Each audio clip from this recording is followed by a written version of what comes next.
what I'm going to do here is I'm going to try to make it so that the skin wraps around a perfect sphere of the eyeball so that it doesn't look like it's too compressed or that there's some sort of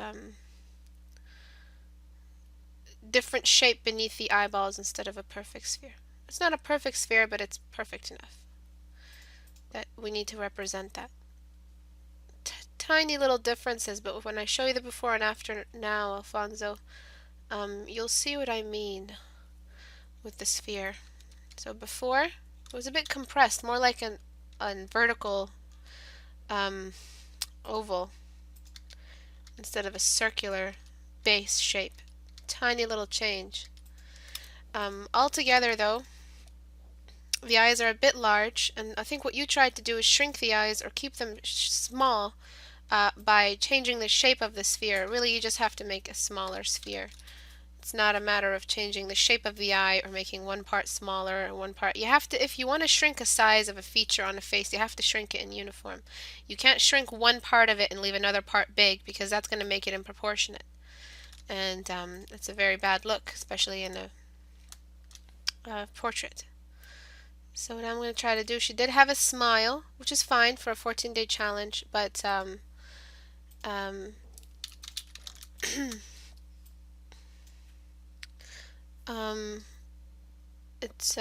just want to make sure that you understand where the limits of the lips are if they were to float by themselves. Nice job on the bust. I really like that.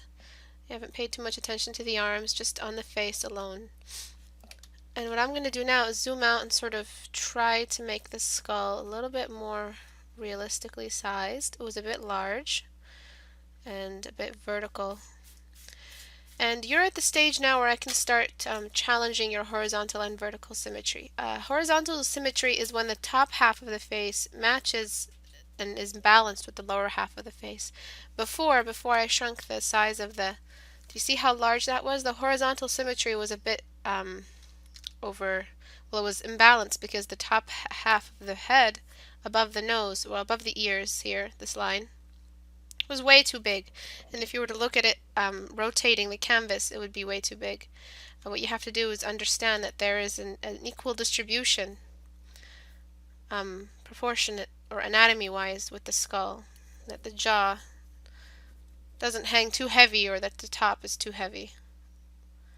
I'm not saying both halves are equal in weight, but for proportion's sake, to make sure that one part isn't too long, or this isn't too long, or this isn't too long, make sure that you have a nice even size in between. They should be pretty much equal to each other, at least the face area here.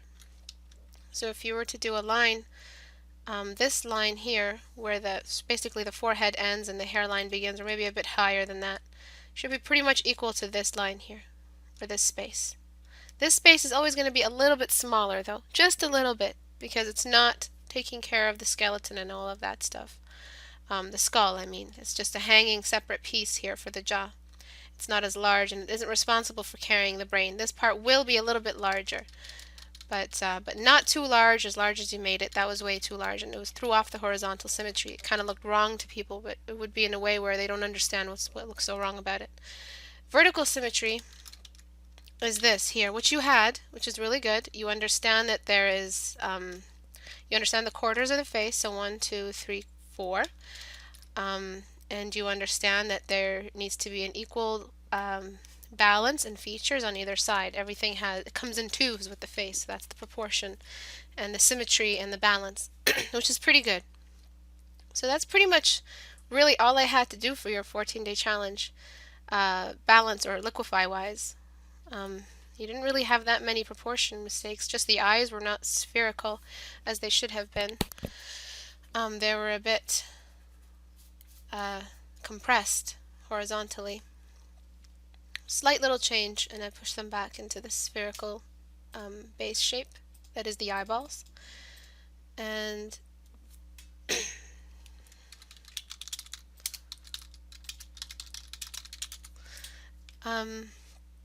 as for everything else, there's really nothing I can do right now. Anything I'll do right now will change the face into being a little bit more glamorous, or my style and how I like the faces to look. I don't want to destroy anything that you've made so far. However, I will make some slight changes to suggest some bone structure. This is a rude way of saying a face without too much bone structure. It's not a very I don't like the way you can say I don't like this term, but it's called a butterface. A butterface is a very, very rude way to say, to refer to a face that doesn't have too much skeletal structure underneath. Something like if you had a piece of clay and it melted, or a structure or some sort of sculpture and it melted and all of the features sort of melted together and they all look like there's no bones underneath. So this is what I mean when I say a butterface. I want you not to develop a butterface style. I don't know how else to refer to it. A style with no skeletal structure. I want you to have knowledge of how a skeletal structure peeks through the flesh and the fat of a face. So one of these areas here is the temple.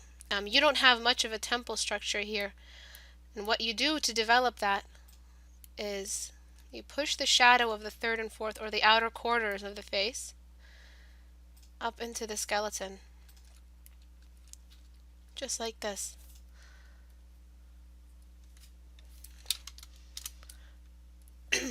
And same goes, it carries on, this shadow carries on into the outer cheekbones here and here. Sorry that I sound so stuffy, I'm just a bit of a cold, constant cold.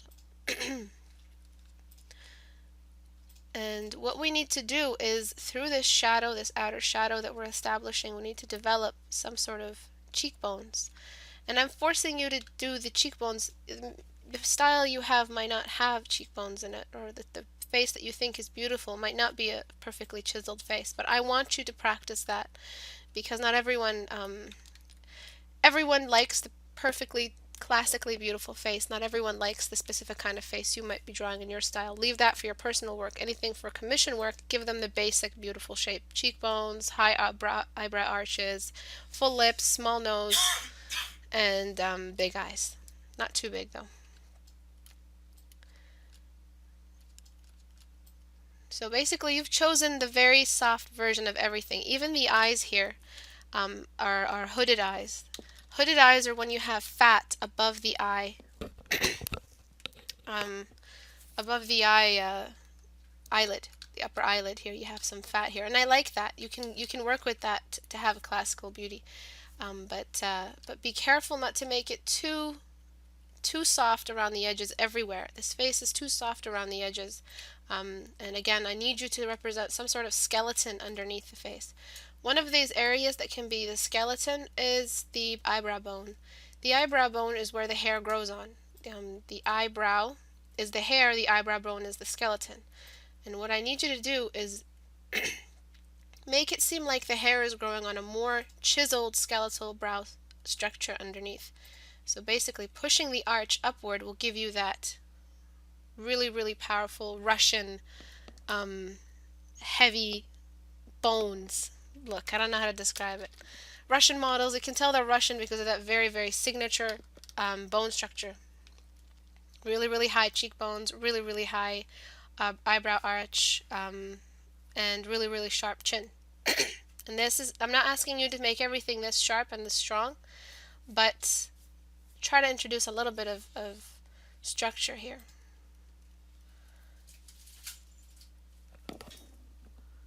Lost the oranges. Okay. Just a little bit, not too much. There's also a very sharp head shape when it comes to chiseled face structures. The jawline is a bit sharper and less curved as you made it. And I want you to practice focused eyes. I don't want you to practice spaced out eyes. Focused eyes are when they're crossed just a little bit. The key to making them look focused is to cross them, because basically you're having two lasers stare at the one object in front of them. So if you were to put your finger in front of your face and try to follow your finger where it's moving, your eyes will cross the closer you pull your finger to your face. That's because the eyes are like lasers of vision and they're trying to focus on that one object. So if you want to make it seem like a person or a picture has a focused glare, then you need to cross the eyes just a touch. Kind of hard to cross these eyes because they're hooded, so I have to push the fat this way with the eye. Not too much though, don't make them look like crossed eyes that are naturally crossed all the time. Make it so that they look just slightly, very, very slightly crossed. So now she looks like she's staring at another object in front of her, or an object in front of her instead of spaced out like before. You see very, very little structure, very, very round around the edges everywhere. And we just pushed everything back in like that. I also recommend a thicker brow, a more heavy brow. This will work really, really well to frame the face and any colors and signatures that you might have on the face. For instance, like blue eyes or pinkish skin. It's hard to really point everything out in all of their tiny little forms if you don't have a darker color to compare them with, and the eyebrow works as a darker sort of anchor or decrease of value around the eye, like eyeliner. That sort of brings out the colors in the eye. So brings out the eye color, brings out the pinks of the inner eye socket. Don't worry too much about the color now, just worry about the value. And the value that you need to introduce is a bit darker to represent the hair growth there. But again, that's your style of face. Your style of face right at this time doesn't have that much eyebrow hair. But I recommend it. It is a classical signature. Classical beauty signature.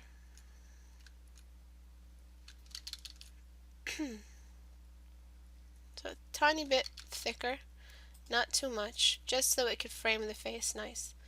You also need a bit of a shadow in between the eyes. This navigator is being so annoying. There we go. Okay, and we're going to carry some of that shadow that we placed here in the outer corner, just a bit beneath the cheekbones, to chisel out the cheekbones just a touch. Just a touch, not too much, because I don't want to give it that very overstated fat look. I mean, bone look. You want a little bit of fat there. Also the light spots, you need to reestablish them. So there's 6 dark spots as you have here. A little bit, you need a little bit more on the outer dark spots. They seem to be floating of the lips. They seem to be floating there. Once we add the outer dark spots of the lips, we notice that the lips you've drawn are a bit too far apart. I need to bring them just a bit closer. The dark spots are great for many reasons, and one of the reasons is that they tell you where the lips, they build a border so that your lips, the lips that you draw, you sort of draw out what their limit is and how far they're going. They work as sort of like checkpoints.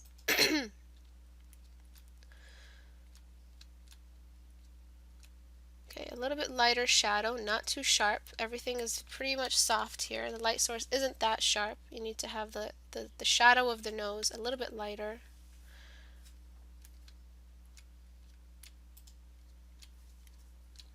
Okay.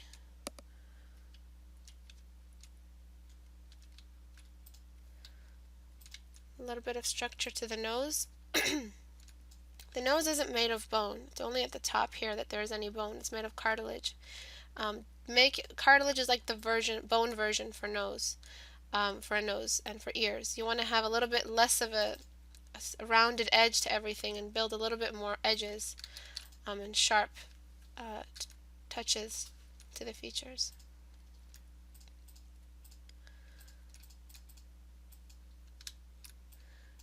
Once we start adding these minor little details, we see the structure is really emerging. Okay, so the light spots, sorry, you have to reestablish those. Don't go too light. Skin doesn't entertain that high a light color.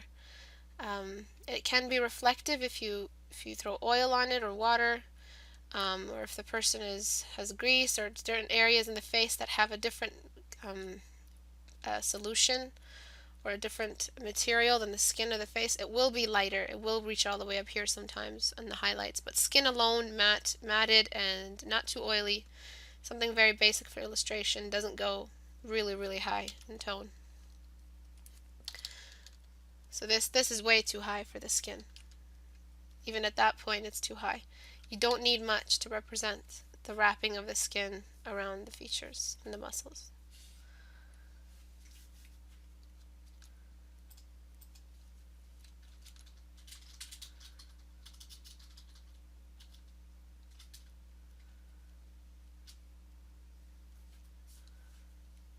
Just up here, and a little bit of fat on the,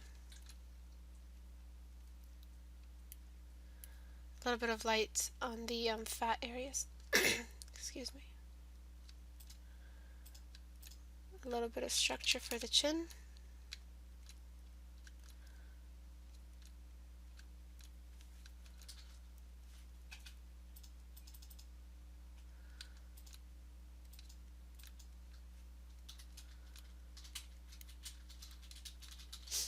And just jumping back into liquefy to balance out the ears.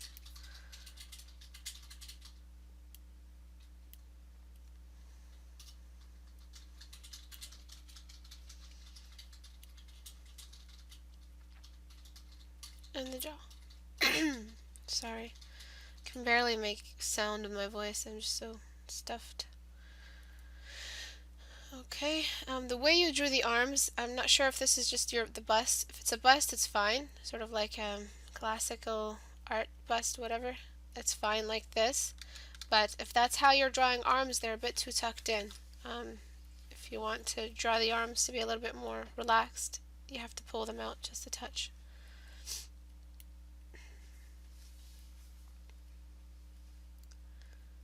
Sorry about announcing out of the blue. I should have announced it a couple hours earlier, but I only noticed I had some time just not too long ago.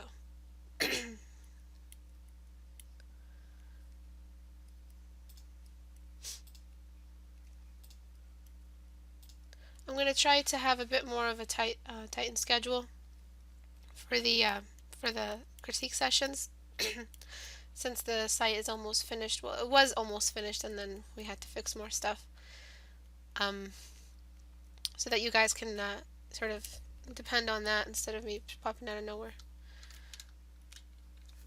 Try to desaturate everything. You had a bit of color going on. Desaturate everything. Don't use any color, Alfonso. Any color at all. But stay on RGB though. For now. Okay. Outer corners. And I think I'll leave it at this for now, because I don't want to throw too much on you for day 2. You guys really, the principle of 14-day challenges, you're not supposed to stop in between the challenges, and you're not supposed to be waiting for me to give you the critique. If you can't find a critique, or you can't have anyone critique it for you, you have to start critiquing yourself. You have to find a way around it. It's supposed to force you to work for 14 days straight. You don't have to have my critique. You can have anyone else do it for you, but you do have to have a critique, sort of a reflection, a moment of reflection on the choices you made. If you don't have anyone else and you only have yourself, try to think outside of your mind, I guess, and give yourself some pointers here and there, what you don't like, what you like, what you don't feel looks right, and you want to change it. I try my best to be available, but I've been taking some personal time for studies and just relaxing a little bit. A little bit of hair here on the top. Hair is random, and so the values that represent the hair should also be random. They shouldn't be very perfectly drawn out. It's not going to look natural. Hair is random naturally. Just like its distribution is random. It's not random. A little bit of fat up here. So we need some light beneath the eyebrow arch. Okay, so to recap, all the dark spots are here, here, and here, and here, and here. And all the light spots are, and this is very important because knowing where the light spots go is knowing how to chisel the face with more bone structure. So this whole area here is a light spot. This area here and here, these are dark areas. Why? Because the face is a cube, essentially. And these areas move away from us this way and this way. They don't face us at all. if they had a laser sticking out of each box, this laser here on the nose would stick out to us, or point to us, like that. And this laser here would point this way, and this would point this way. This area doesn't face us, and so this area is moving away from the light, not reflecting the light back. And so this is why this whole area here is a light spot, and why these areas here are receding away from us with the help of the light source. Remember, we can't see anything without light. And if the object is rounded or has edges, some edges won't have all the light on them. And if you have a difficult time understanding that at this point, which you shouldn't, if you're attempting to draw faces, you should already have understood how cubes work in light. Do a couple of studies on cubes and other different kinds of shapes that you find trouble shading, and place a light on it, and study just the cube, just the edges, and how the edges entertain a sudden change of value. So that's one light spot here and here. This light spot here represents the outward movement of the brow bone where the eyeball sits beneath. This outward movement here catches some light, casting some light over the eyebrows as well. So the eyebrows will also get lighter under the light source. Other excuse me, other light sources are here, here, here, and here, because these areas also stick out catching the light. A large light source, or light spot, sorry, is the nose. A little bit on the eyes, beneath the eyes, because again, all of these areas, the reason why they are light spots is because the surface area faces upward.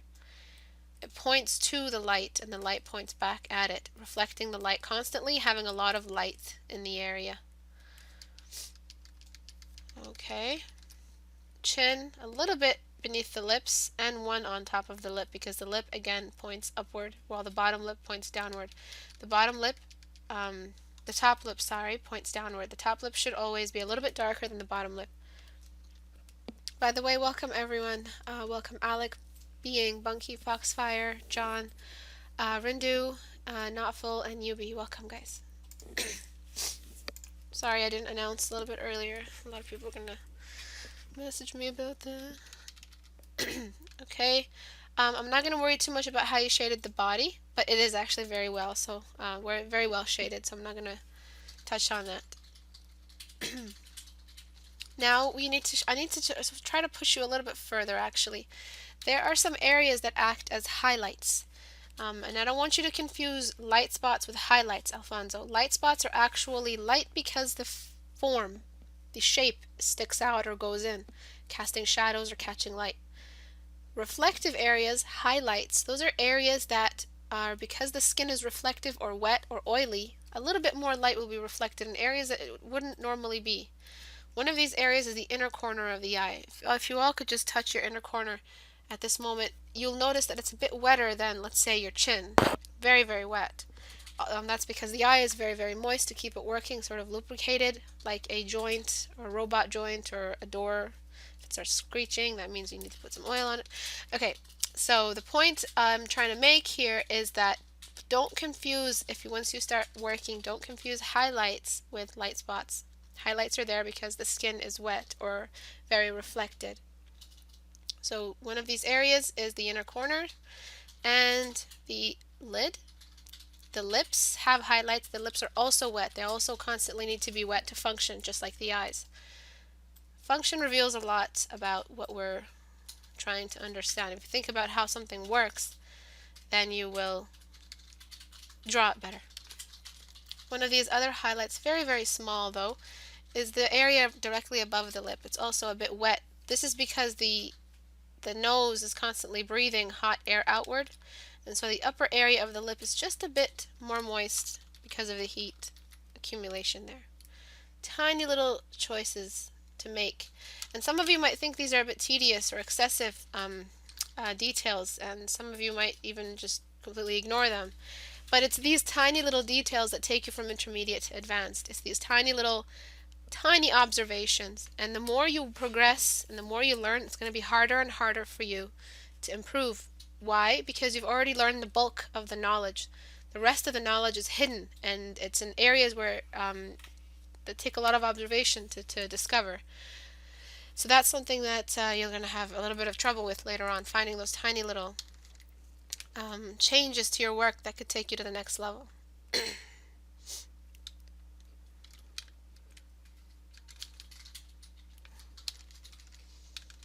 So just a bit more polishing here. If your next day looks something like this, where you have the reflectiveness check, you have the light and dark spots check, you have the skeleton check, then I will sort of introduce a bit more detailing to you, like eyebrow hairs or freckles or pores. So you had your light spots, you had your dark spots. I just need you to focus on skeleton and reflective surfaces. Okay. Okay, so that's good for day 2. I'm looking forward to seeing your day 3. Next one is Julia. Actually, being weighted more than Julia did. Okay, sorry. So, being. I'm going to be painting with a soft brush. You do have some sort of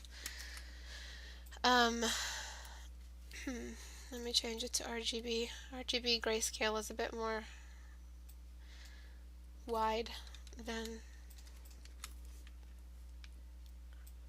grayscale like on Photoshop. Just going to turn it a bit higher. You do have some textures here, and I'm going to be painting over these textures. If you like these textures, I'm sorry, but the soft brush really helps me finish these critiques faster. What you have here is also pretty rounded around the edges. It does have some skeletal structure, but there is a bit of a overly roundedness to it, a bit more baby face. And you can, I've talked about how a woman's face is technically a baby face, but with a little bit more skeleton to it. You can take it to that next level where it does look very womanly. I'm not really sure if this is a woman or a man at this point, but I'm just going to go with woman. Is it a woman? Being? Yeah, it's a woman? Okay. So for a woman, remember the little signifiers I talked about: high cheekbones, soft chin, soft rounded chin, but a bit sculpted as well.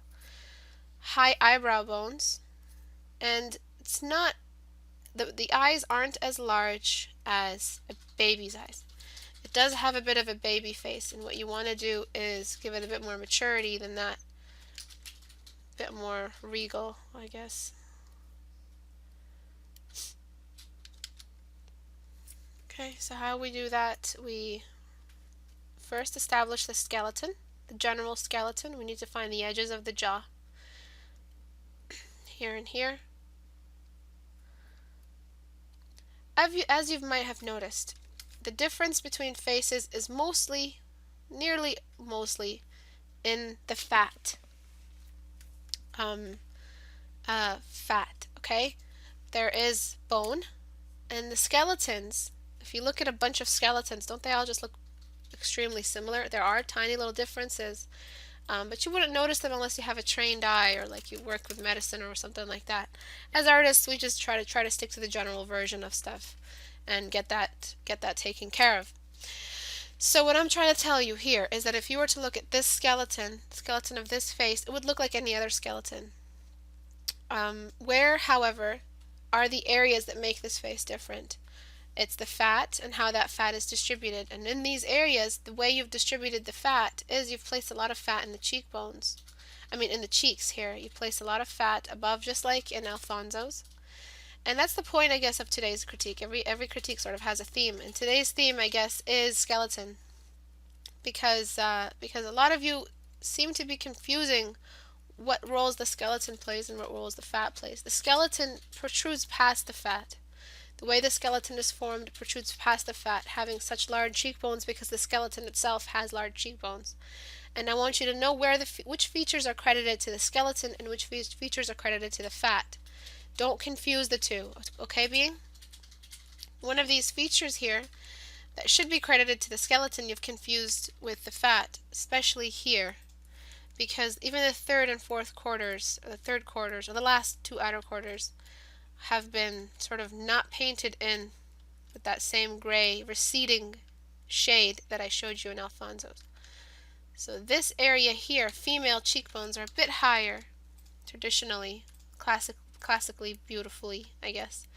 And male cheekbones are a bit lower with a larger brow bone. Just a bit, look at the difference, just a bit of skeleton and fair fat distribution, and the face is already matured. Wherein before it looked very, very baby-like, almost like her when she was 12 or 11 or 10. And after, tiny little changes. Still the same face though being. I haven't changed the identity of your image. I have, however, given it a bit of a boost of maturity so that you can know the difference between when you're painting the mature version and when you're painting the young version. I don't want you to accidentally paint an age and in your mind's eye you're finishing it off and making it look to you as if it's mature, when to everyone else it just looks too baby-like and too baby-faced or butter-faced. So I want you to utilize the skeletal structure and how you could represent the skeletal structure in the faces that you draw. Not too chiseled though, just a bit of blending here and there. I'm so sorry about my voice, it's so hard to make noise. So hard to make sounds. I feel so muffled. Okay, now for the light spots. Now that we have the skeleton sort of checked a little bit, we're going to go into the light spots. The light spots are really crucial to representing the form of the face, which areas stick out, which areas don't. If you want a generally flat nose, a flat nose, and I don't mean to sound rude, but it's very, very oriental, the Asian face, which has not a high nose structure, not a high nose bridge. It's very low on the face. Other Caucasian faces, really depends on what's your taste, where your taste goes. For me, I like the flatter nose. It's very, very pretty. For others, they could go for the very straight nose. But in this 14-day challenge, I want you to find the mid-ground. I don't want you to draw a nose that's too structural or too muscular, let's say. And I don't want you to draw one that's too flat. The one that you drew here was too flat. I showed you guys a couple flat nose. I don't know where I put it. No. Like a flat nose rhinoplasty. And the girl's nose was really, really flat. Let me try to find it for you for the sake of it.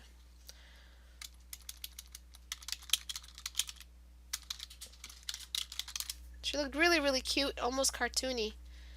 And oh, I wish I could find it. I hope I didn't throw it out. Let me see if I can find it. Bear with me. It's a perfect example of how a nose, the value that you give the nose bridge translates as a completely flat nose in real life, if you were to see it. I don't think I'll be finding it.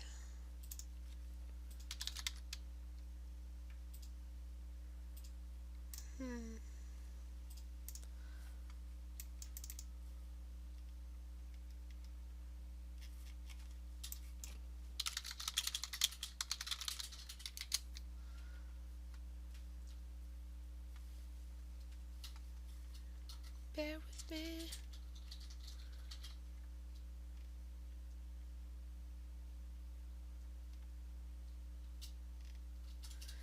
I don't seem to be able, I can't seem to be able to find it right now. I can't put a sentence together.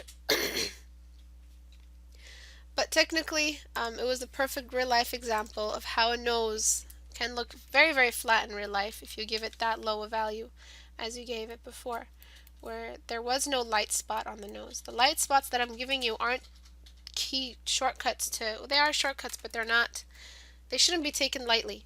They should be taken seriously. They represent the form of the face. They mean business, you guys. So the most important light spot in this case is the nose light spot. Second most important is the brow. You always need that because you need to represent how the brow is built and broods, I guess, over broods, is that a word? I don't know, haunts the eyeball socket, because that's formed skeletal wise to protect the delicacy of the eyeball.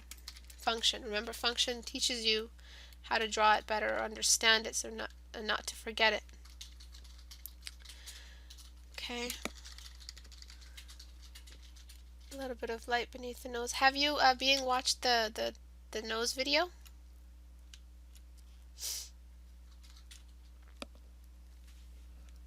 You have? That's good. I can tell.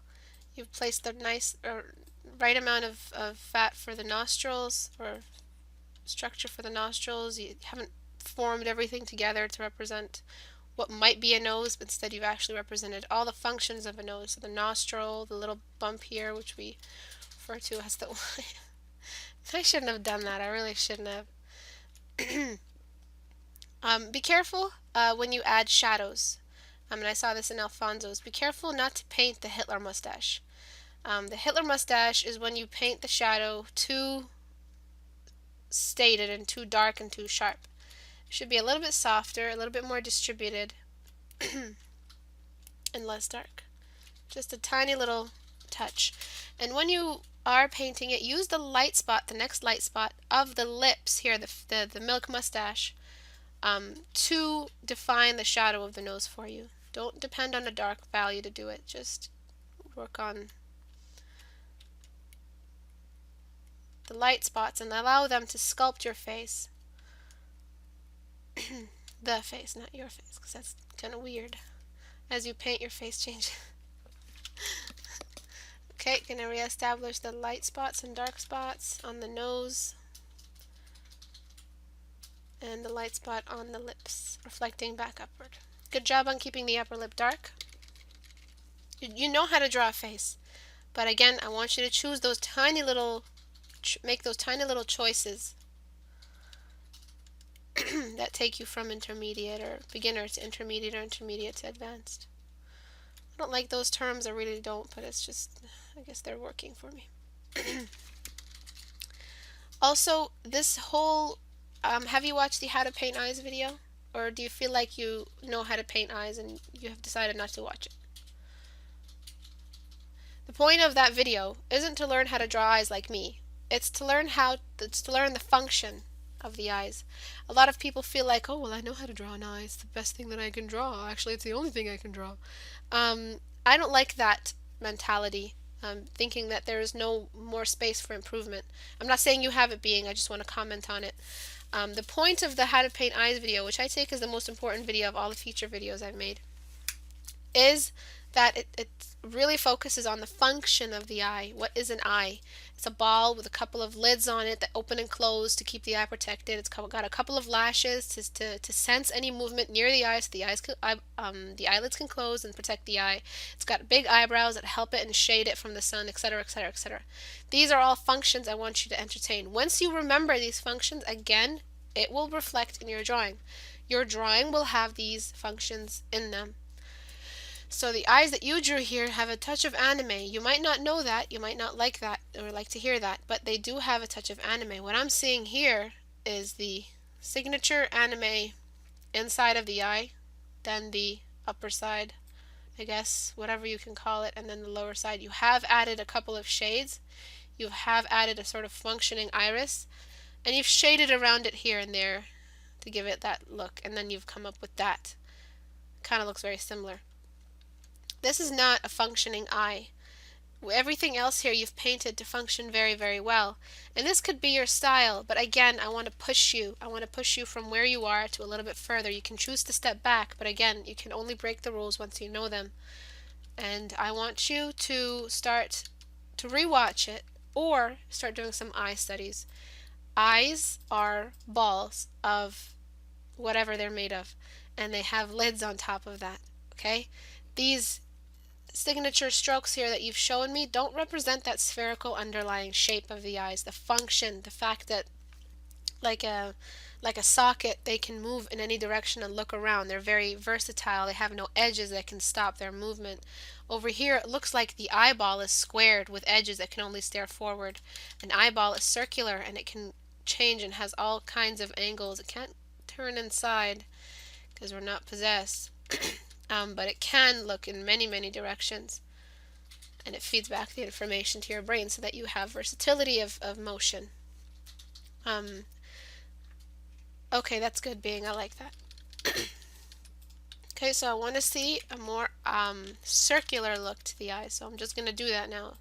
So all the time I've been explaining it, and I don't like redrawing something and not explaining it for you, because there's really no point then. It's just you have to figure out for yourself what I changed, and that's kind of stupid. I want you to know why I'm making these choices. And then you can choose to break them afterwards. You can choose to have a realistic anime look. There's an audience for that. It's nice. It's not a professional audience necessarily. It's not always a professional audience, but there is an audience for it. And I just want to make you, I want to teach you the skill, and then you can choose to shake it off. The skill I'm teaching you, or revealing to you, is one that will advance your portfolio a little bit more. Okay. Always try to imagine the realistic version, the human version. It is human, but the alive version of your drawing, to see, is this looking wrong? If this was real, would this look creepy? Am I pushing it? If I were to render this completely, would I be in the uncanny valley? If you don't know what the uncanny valley is, I recommend you do some research on it. It's basically rendering something in realism, complete realism, that shouldn't be real, because it's broken all of the real choices, I guess, or the real I don't know what to call them, the real rules of how a face is. So search up realistic Homer, or look at the way they designed the Jeff Bridges in Tron. He looked kind of in the uncanny valley, because you know he's fake, but he's got all the real signifiers like skin, hair, eyeballs, but he just looks so fake, it's creepy. He doesn't look right.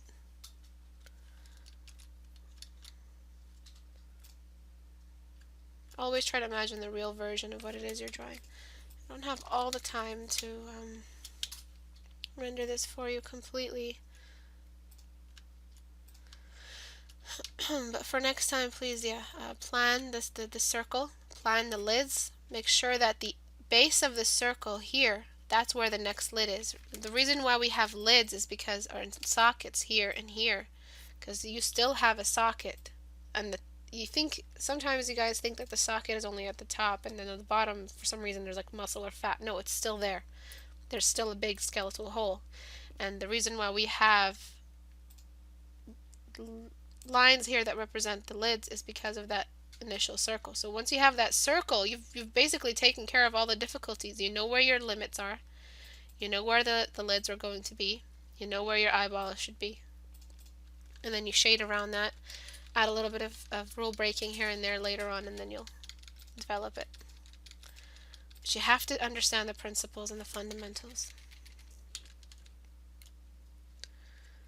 And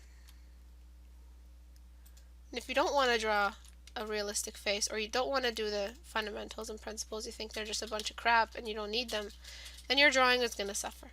Period. You're not going to draw realistically. And you're not going to benefit from the awesome merge of realism and not realism. So like, stylistic choices like realistic anime or something like that. I'm really sort of losing your drawing here by rendering it. Just gonna do some basic shades zoomed out to save some time. But the eyes did have a very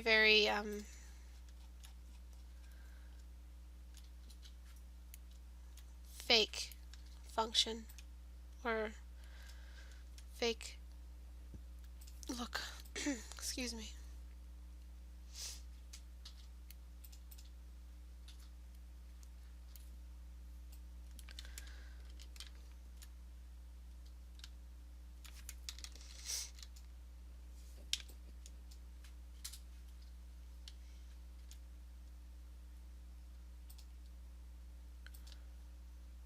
Sorry, just gonna render it.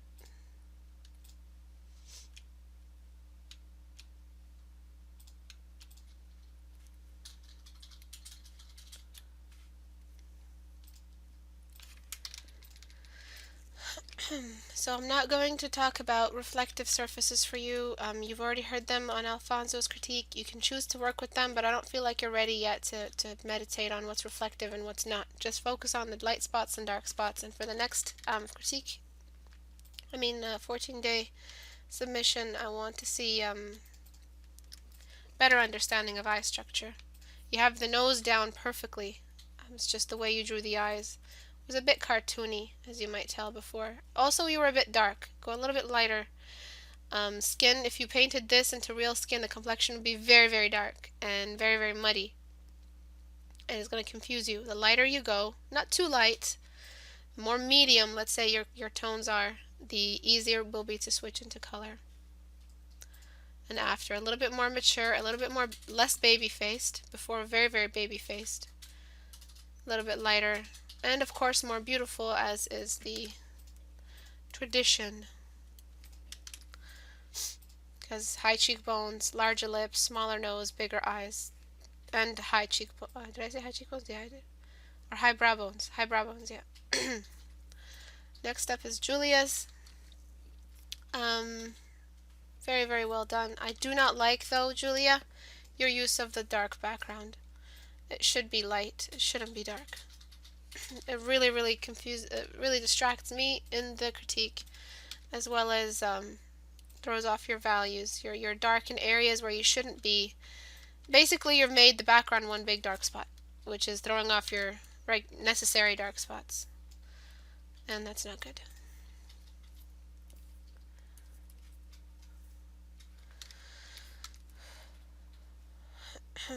I guess I can do that.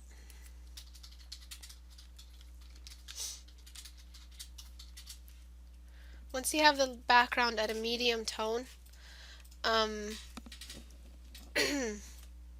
okay, Bing. Once you work with a medium tone, you'll be able to focus a little bit better on where you really need to go dark and where you really need to go light. If your background is, oh, I'm dark, then it's going to throw off all your values, and that's just going to suck. God, I sound like I'm going through puberty again.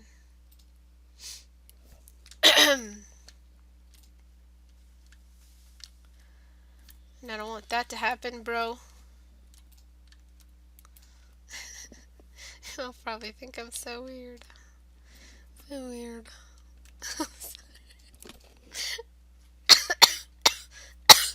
Damn, shouldn't have left. What happened to my voice, man? Okay, so you see how much better it is now? Now I know, now I can see, for me even, how well you sculpted the face, Julia. Look at how look, let me just show you. I haven't done anything. I've just changed the background color. Look at what happened to your background. To the face. We don't know. We don't read, let's say. Our eyes can't read the values that you've used to make it seem like the head is moving away. If she was in a room this dark, number one, we wouldn't be able to see her that clearly. She would be a little bit more dark and a little bit more shaded. And number two, what was number two? I don't have a number two, just a number one. I actually did have a number two, but I forgot it. Oh yeah, and the background would have gotten much lighter if we use the same light source on her face. If we kept this light source here and we put her in this dark room, the background would be much lighter because the light will have increased the value of the back, unless she's standing in front of a black hole that doesn't get affected by light but eats light. So and after, look at that. Beautiful. We have a moving we have shadows that are representing the movement away from us by the light source, because the head is one big squarish sphere.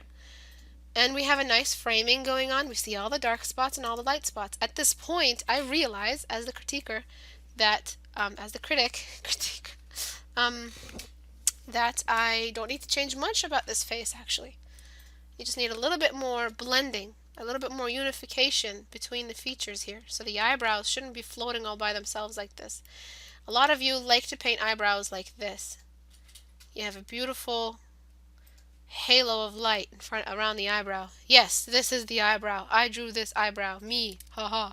That's not how you guys should be drawing. You guys should be shading in a way that lets me, the audience, see that yes, these features come from the same face, attached to the same skin, attached to the same skeleton and muscle. Okay? So how do we show that? We show that the shadows are affecting everything equally. And we show that the light and dark spots and the third and fourth quarters. I call the further quarters the third and fourth because that's how my brain works. It's stupid. The two further quarters.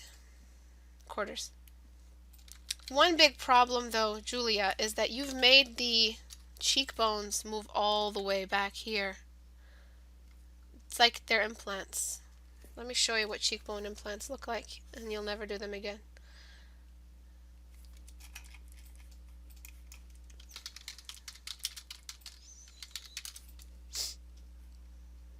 Okay.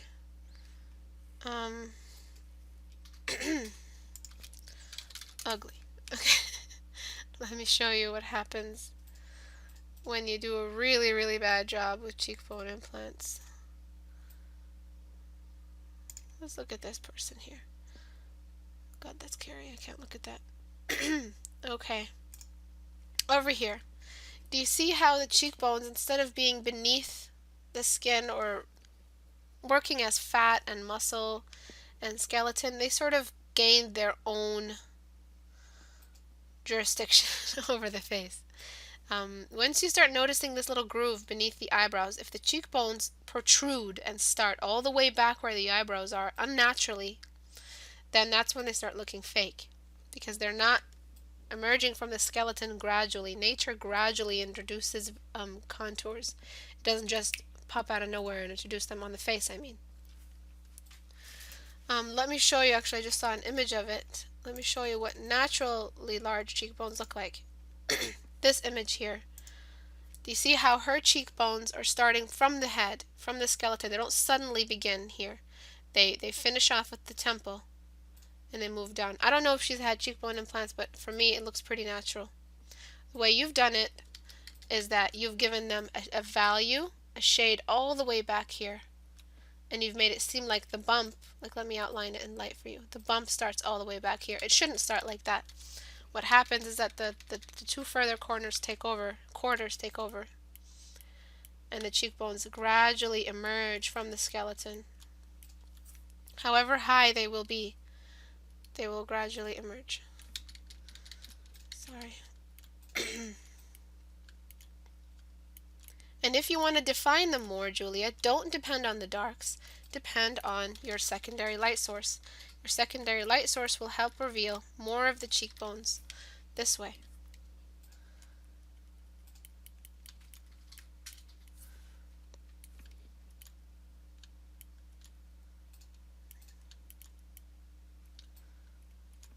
Make sure though it's not too overstated. Secondary light source on either side.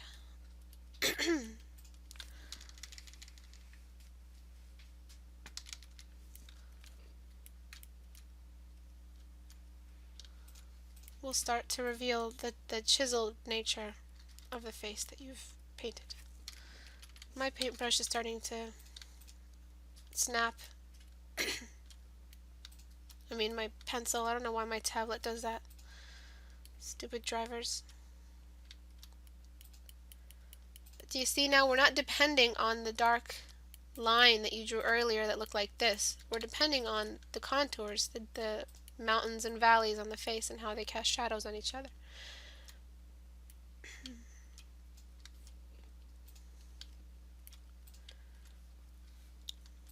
Allow your edges here to form and contours to form your work.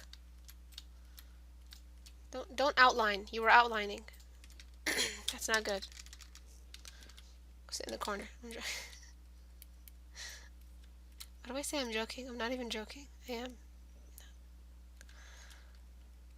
So funny. Okay. And remember, the size of the jaw determines how the neck responds to that, how nature gave you that jawline the neckline that can support that jaw. Think like hyena, the biggest jaws, and look at the size of their neck, the size of the neck thing that they have there, whatever it's called. Very, very very, very, very large to represent the large jaws that they come with. So they sort of respond to it. The thicker the jawline, the thicker the neckline. So you seem to like the really, really thick jawline structure on a model's face, which is very, very beautiful. Very, very, like I said earlier, Russian beauty, or Ukrainian, or European. I really don't know what to call it. But it is very, very signature look, very, very big. Cheekbones, beautifully chiseled jawline, and brow bone. At this point, you have such a beautifully structured eyebrow bone here. You don't really need this arch. At this point, she's like, But if you want to add that extra glamorous touch, which a lot of artists depend on to create a beautiful girl, they throw this in there. And that might be too much for you, but that's something that happens a lot in art. So I'll just push those down and show you.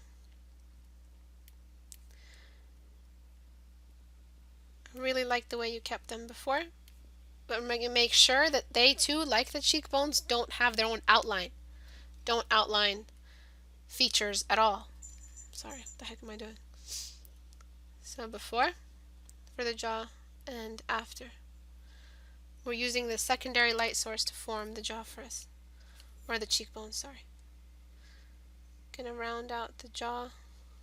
Don't use a black background again. I consider that black. I call that black. I don't care. I don't call it darker gray or whatever. It's so dark, it's destroying all your dark spots. And it's not letting us see the contours. If anything is that dark, again, if the surrounding area is that dark, that's like a nighttime value. You won't be able to see all those beautiful mid-tones. Okay?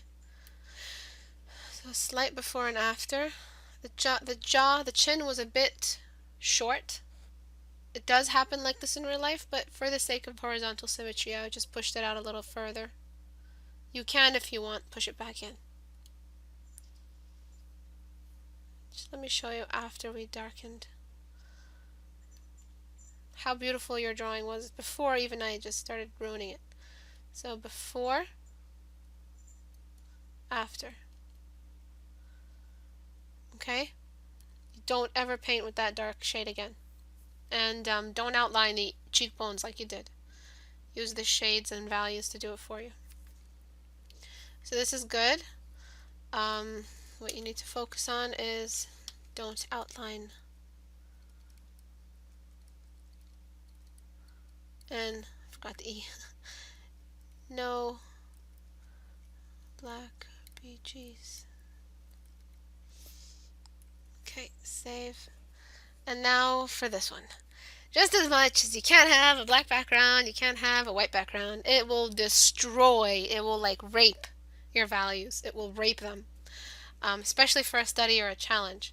You can't do that because if you do, you'll draw and draw and draw and you won't know what's happening. And you'll be like, what the heck is happening? I don't get it. I don't see my values emerging. I need to go lighter. I need to go darker. I need to do this. If your background is already like godlike in brightness, then what's going to happen when you need actual brightness in the face? You're going to be choosing blindingly light colors, and it's not going to work. If you are painting someone who is standing in front of the light, their whole person will be illuminated.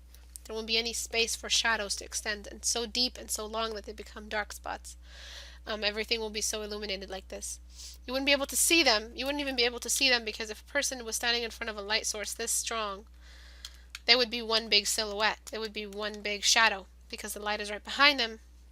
And as we know, objects that stand in front of the light cast a shadow in the opposite direction. If the light is right behind him, then we're facing the opposite direction. We're getting all the shadows, therefore we're getting a silhouette. Okay, and then you have some light seeping into these parts of the circle like that, and a little bit of light here and there. But that's not the 14-day challenge. That's an illustration, and that is not what I want you to do. I want you to be able to make choices like that consciously. I don't want you to accidentally paint a silhouette.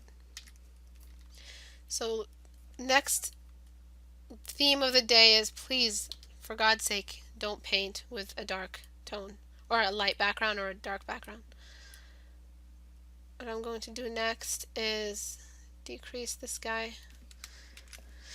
in opacity and darken his values a little bit, because now when we actually do use the lights in the light sources, sorry, just losing my breath, they'll actually be able to establish for us better contours, light spots, dark spots, to reveal the highs and lows.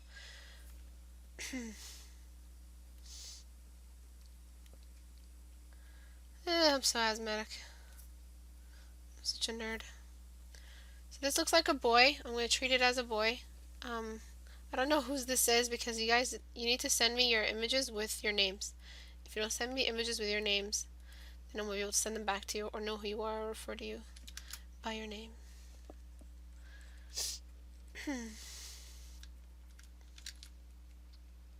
Just getting rid of that outline. It'll read as an outline. You also painted in a very blurred way.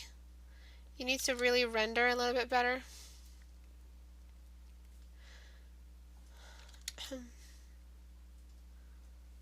A little bit sharper, I mean.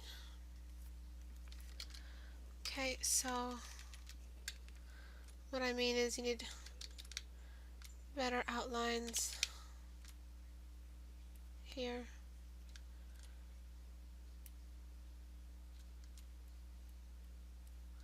I think I'll only do this one and then I'll call it a day, because I'm starting to get really dizzy.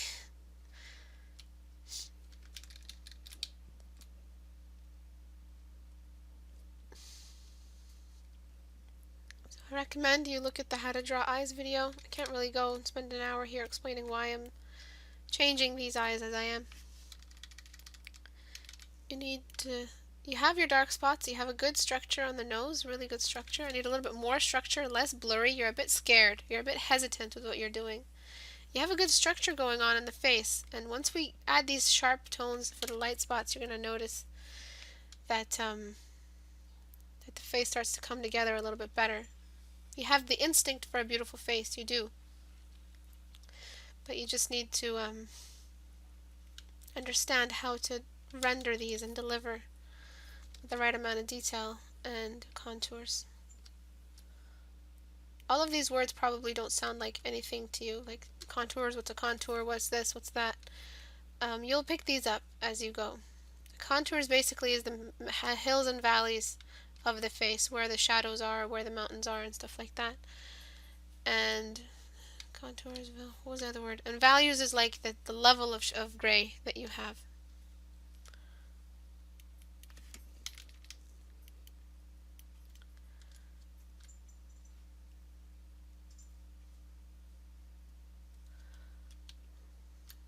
Remember the eyeball structure. If you want to paint a hooded eye, you can. Just need the fat stretches from the outer corner.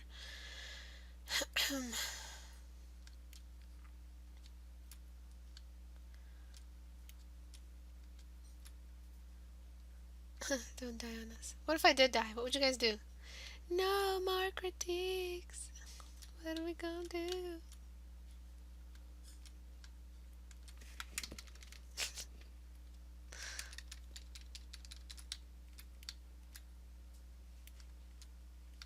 Okay, a little bit more structure on the eyebrows.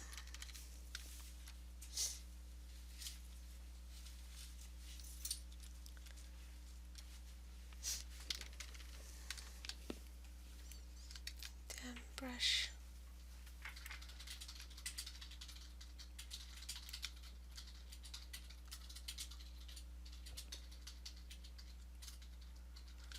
Okay, outer corner. No, muted am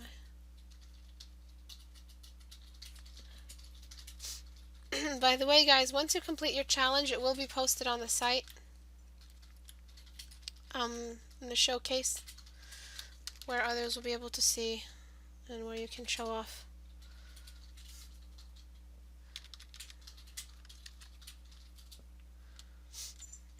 I'll try my best to stream tomorrow as well, for anyone interested. And I'll try my best to post it earlier instead of posting it so blue as I did today. So I'm just gonna leave you with that because the detail level has increased, and I want you to focus on detail level, and never again for the rest of your life, for as long as you live. If you're gonna live for 100 years, 200 years, never again paint with a white background unless it's a stylistic choice. Right now, you're not stylizing anything because you're still learning, and you're not 40, 50 years into your study that you can make stylistic Picasso-like choices of complete raping of colors and values. It's okay. Don't worry about stylizing right now. Paint with a gray background, paint in grayscale, understand your fundamentals, understand the structures, understand the process, and then you will improve.